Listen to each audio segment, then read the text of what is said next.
قل للمؤمنين يغضوا من أبصارهم ويحفظوا فروجهم ذلك أزكى لهم إن الله خبير بما يصنعون. الحمد لله رب العالمين ونصلي ونسلم على نبينا محمد وعلى آله وصحبه أجمعين. Следующий хадис от Абу Саида аль-Худри, ради Аллаху та'аля, который сказал посланник Аллаха, саллаллаху алейхи вассалям: «Иякум валь-джулуса аля турукат».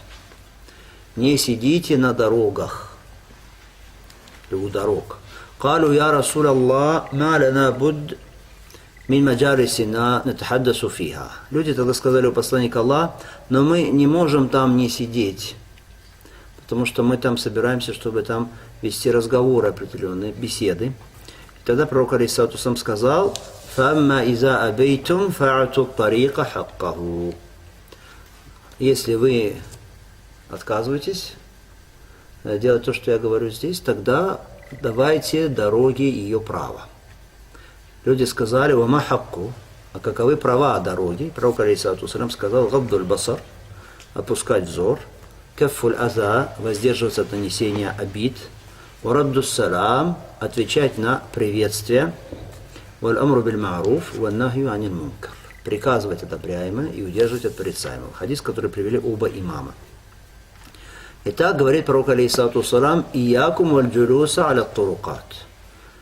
Не сидите у дорог. Сподвижники сказали: у нас нет выхода, потому что это такое место, где мы вынуждены собираться. Скажите, это было возражение со стороны сподвижников пророка алейхиссалату вассалям, что они противопоставили запрету посланника Аллаха, саллаллаху алейхи вассалям, что-то, его запрету сидеть у дорог? Нет, это не было возражение. Не таковы были сподвижники, чтобы они, слыша посланника Аллаха, саллаллаху алейхи вассалям, как он приказывает что-то, выступали против этого и возражали. Нет, они лишь хотели разъяснить пророку алейхиссалату вассалям свое положение, что у них есть нужда в том, чтобы там сидеть. Может быть, есть какое-то облегчение в этом плане. Хорошо? Может быть, если они упомянут это свое положение, то тогда будет какая-то легкость, какое-то облегчение. Когда пророк алейхиссалату вассалям понял, что действительно эти люди, у них есть нужда в том, чтобы сидеть у дорог, он сказал им: «Фама иза абейтум», если не хотите, то есть не хотите не сидеть, а хотите сидеть там непременно, то тогда давайте дороге ее право, то есть соблюдайте права дороги. Смотрите, не сказал посланник Аллаха: если вы отказываетесь подчиняться, значит вы совершили грех. Вы ослушались посланника Аллаха. Нет. На что это указывает? Слова его: если не хотите, то тогда соблюдайте право дороги, указывает то, что приказ, значит, не был приказом в строгой форме. Хорошо? Запрет не сидеть у дорог не был запретом в строгой форме. Это был запрет побуждения. Называется это иршад. Хорошо? То есть это было побуждение в форме предостережения. И на это указывают дальнейшие слова. Соблюдайте права дороги. Это значит, что сидеть там не следует. Почему? Из-за того, что есть вероятность нарушения прав, несоблюдения прав дороги. Человек, когда он сидит вот так у дороги, по которой ходят люди, велика опасность, что он совершит те вещи, которые будут нарушением прав дороги. То есть обязанности, которые возлагаются на человека в отношении дороги. Пророк алейхиссалату вассалям боялся, что люди не будут делать этого, и поэтому он запретил им это. Потому что действительно человек, который сидит у дороги, по которой ходят люди, он подвержен искушению. Подвержен искушению, потому что, может быть, по этой дороге пройдет женщина, молодая, красивая женщина пройдет, и человек привяжется своей душой к ней или будет смотреть на нее. Может быть, пройдет мужчина с какими-то покупками своими, он что-то купил для семьи, он не хочет, чтобы люди смотрели, что там он купил, что он несет домой в этот раз. А они сидят и каждый раз смотрят, сегодня одно понес, завтра другое понес. Он не хочет. Хорошо? А может быть, пройдет какой-то человек с какими-то физическими увечьями, или какой-то хромой человек, или какой-то слепой человек, или какой-то немой человек, или глухой человек. И это приведет к тому, что эти люди не удержатся и что-то такое скажут или сделают, что будет оскорблением или обидой для того человека. Человек так подумает. Какое-то издевательство, может быть, с их стороны последует в адрес этого человека. То есть человек, который сидит у дороги, он подвергает себя вот этим всем различным видам искушения. Либо он может навредить, либо он сам может впасть в какой-то соблазн. Может быть, его самого даже оскорбят. То есть он, сидя там у дороги, подвергает и себя риску унижения или неприятного мнения со стороны людей. Потому что если он один вот так будет сидеть возле дороги, люди будут говорить, почему он все время так сидит у дороги? Может быть, он шпионит. Может, он смотрит за людьми. Может быть, он сидит специально, чтобы на наших женщин глазеть здесь сидеть. Или он сидит, чтобы специально посмотреть, кто чего там куда несет, кто чего купил. И будет плохое мнение у людей о нем. Поэтому пророк алейхиссалату вассалям и запретил сидеть у дорог. Хорошо?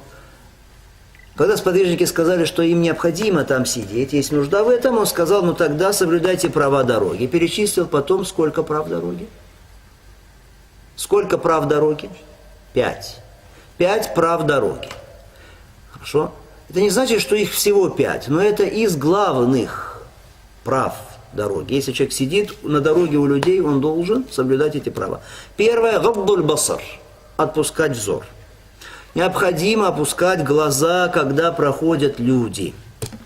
Пусть это будет мужчина, пусть это будет женщина, пусть это будет молодой человек, пусть это будет пожилой человек. Если с ним что-то несет он что-то с собой, или не несет он что-то с собой, все равно нужно опускать взор. Не нужно уставляться взглядом на этого человека и смотреть. Потому что многие так делают. Сидят где-то, где ходят люди, где дорога людей, и вот как человек показался на горизонте, они на него смотрят и провожают его взглядом, пока он не пройдет и не уйдет дальше, не скроется из виду. Хорошо? К чему это ведет? К тому, что человек, на которого вот так вот смотрит, особенно если это сидит группа людей и смотрит на него, человек может испытать смущение. Хорошо? Ему будет неудобно. Особенно, если это женщина. Тем более. Хорошо? То есть, в любом случае, человек, если вот так на него смотрят, устремив на него взгляд пристально, это человек, что он испытает неудобство. А может еще что подумать, если еще что-то с ним случится потом, заболеет или еще что-то, он скажет, вот эти сидят там все время, у магазина или где они там сидят. И вот, наверное, они меня сглазили, они мне повредили. Из-за них вот со мной это случилось. То есть, поэтому опускать свой взор необходимо. Если ты сел в таком месте, где ходят люди, то нужно опускать глаза. Это первое право дороги. Второе право дороги – каффуль аза. Воздерживаться от причинения каких-то обид. Причинение обид, братья, оно может быть как словами, так и действиями. Хорошо. Словами понятно. Какие-то слова неприятные говорит человек, сидящий тому, который проходит. Сидя, действиями как можно было причинить обиду? Действиями разные. Или, может быть, подставил ногу под ножку, и тот человек упал. Или потянул его за полы, там его пальто, одежда его. Еще что-то сделал такое. Или камушек бросил какой-то в него, или перед этим человеком бросил камень, или палку.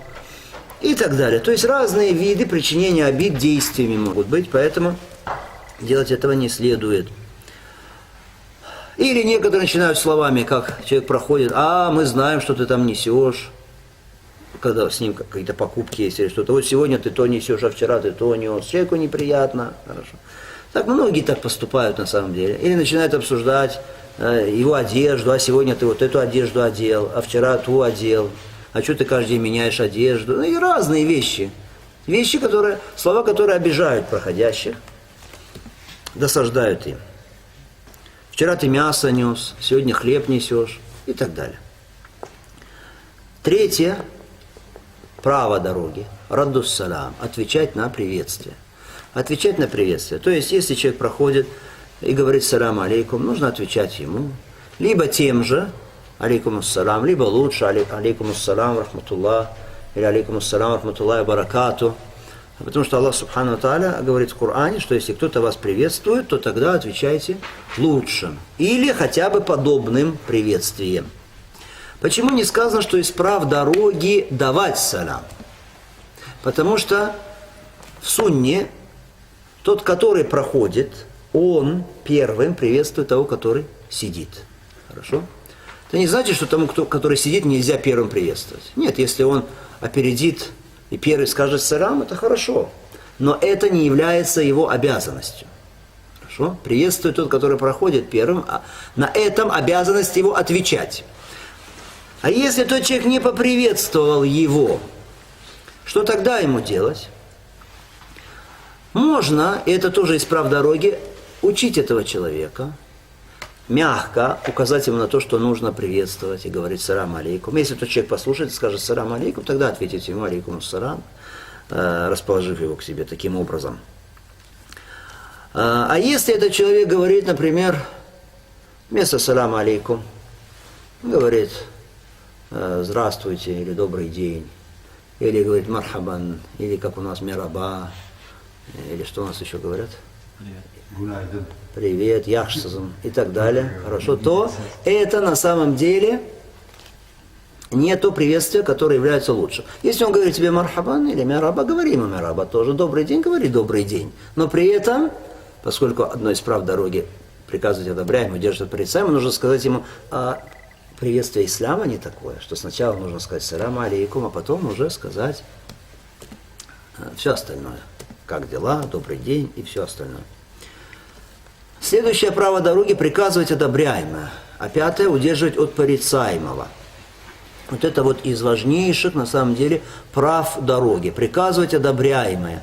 То есть, если ты, например, так получилось, что сидишь где-то возле мечети, у тебя есть какая-то нужда там сейчас сидеть, ты кого-то ждешь, и ты видишь, что люди проходят. Сейчас они должны заходить на намаз.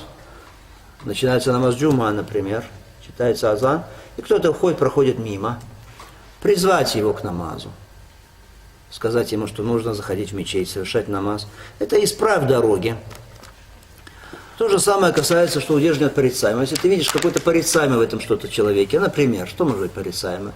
Или человек курит, например. Или у человека длинную одежду он носит, ниже лодыжек, например. Или еще какие-то вещи, которые достойны порицания, то тогда исправ дороги указать ему на это.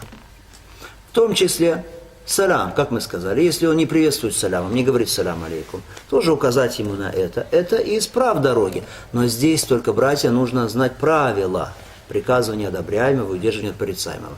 Это не значит, что ты грубо говоришь, что почему у тебя длинные штаны, хорошо? Или почему ты куришь, или что это такое. Нет. Это делается как? Во-первых, не так, что ты сидишь и кричишь это. Но нужно подойти к человеку, хорошо?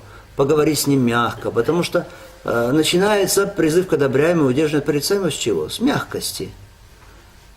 С мягкости. Есть условия этого, кроме того. Начинаешь всегда что с наиболее важного. Еще какое условие? Что если ты знаешь, что это твое порицание обернется еще худшим, то тогда что? Не нужно этого делать. Или будет зло такое же, равноценное тому, от чего ты удержал, то тогда тоже не нужно этого делать. То есть с соблюдением условий приказания одобряемого и удерживания от порицаемого. Посмотрите, Умар бин Хаттаб, радиаллаху та'аля, по поводу человека, у которого было, молодого человека, у которого была длинная одежда, из числа ансаров, который шел и волочил одежду, он сказал: «Я бин ахи, о сын моего брата, эрфа саубак, подними свою одежду». Чтобы не ниже щиколоток было, подними ее. «Фаиннаху аткали раббик ва абкали саубик». Потому что это, таким образом, если ты поднимешь ее, это будет ближе к богобоязненности в отношении твоего Господа, и одежда твоя лучше сохранится, если она будет поволочиться вот так по земле, будет длинной. Слова Умара бин Хаттаба, радиаллаху та'аля. Итак, это из обязательных прав дороги, которые мы перечислили, 5 прав. Есть и другие, конечно, права дороги также, не только то, что здесь сказано. Если, например, какой-то человек нуждается в помощи, просит у тебя помощи, помочь ему, конечно, помочь ему. Это не значит, что это только когда сидишь возле дороги нужно помогать. Вообще, если кто-то тебя просит помочь, то оказать ему помощь хорошо. Это в отношении транспорта. Сломалась у нее машина, подтолкнуть надо ее, например. Или еще что-то. Что ты можешь сделать, как помочь? Нужно это сделать. Или даже если он тебя не просит словами, может его положение указывать на то, что он нуждается в помощи, тоже окажи ему помощь. Потому что это из прав мусульманина в отношении другого мусульманина.